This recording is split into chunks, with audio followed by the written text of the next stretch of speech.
teeth should be. I covered my shock and didn't let it show. Both top and bottom incisors had been worn away by his continual grinding and rubbing of them together.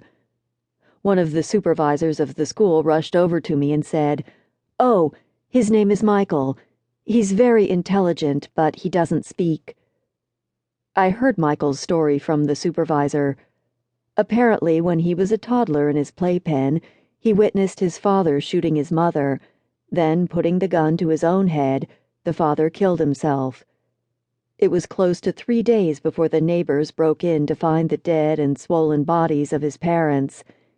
The dehydrated and starving little boy was stuck in his playpen, sitting in his own filth.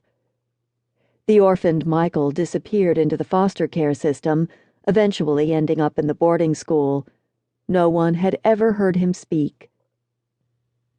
In the ensuing weeks of dance class, I built and developed choreography for Michael and his classmates. In the spring, they were scheduled to dance in a spectacular NDI show called the Event of the Year.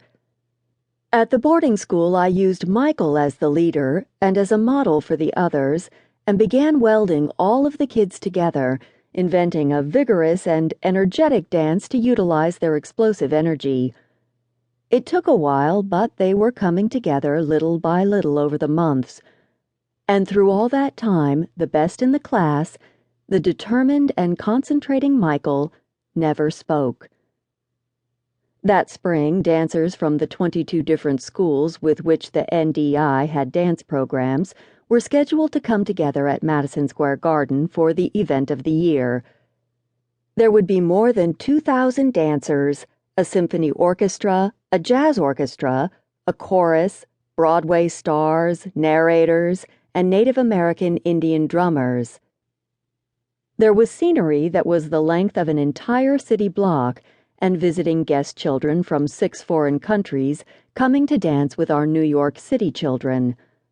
All of these elements had to come together and fit into a spectacular performance with only 1 day of rehearsal.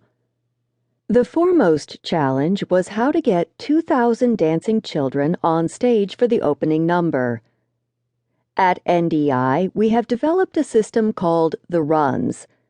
First, we divide the stage into a grid with colored lines making the outlines of box shapes, making a mosaic of patterns and shapes on the stage floor.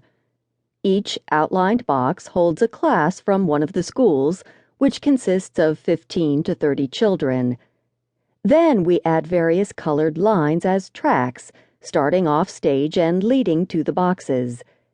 The dancers line up in the wings, hallways, and various holding areas on either side of the stage. At the end of the overture, they burst onto the stage, running and leaping, and following their colored tracks to their respective boxes, where they explode into the opening dance number.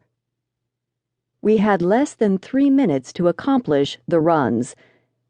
It's as if a couple of dozen trains coming from different places and traveling on different tracks all arrived at a station at the same time, safely pulling into their allotted spaces. But even before starting, it would take us almost an hour just to get the dancers lined up in the correct holding areas off stage, ready to make their entrance. We had scheduled 1 shot to rehearse the opening. It had to work the first time, or we would have to repeat everything. That meant going into overtime at a great expense. I gave the cue to start the number. The orchestra, singers, lights, and stagehands all commenced on cue, and the avalanche of 2,000 children were let loose on their tracks. The runs had begun. After about a minute, I realized something was wrong. There was a big pileup on stage left, and children were colliding into each other and bunching up behind some obstacle. I ran over to discover the source of the problem: Michael and his classmates. He had ignored everything and led the group from his school right up front, as close to the audience as he could get. Inspiring his dancing buddies, they were a crew of leaping, contorting demons, dancing up a storm but blocking some 600 other dancers trying to get through. I rushed up to them, yelling,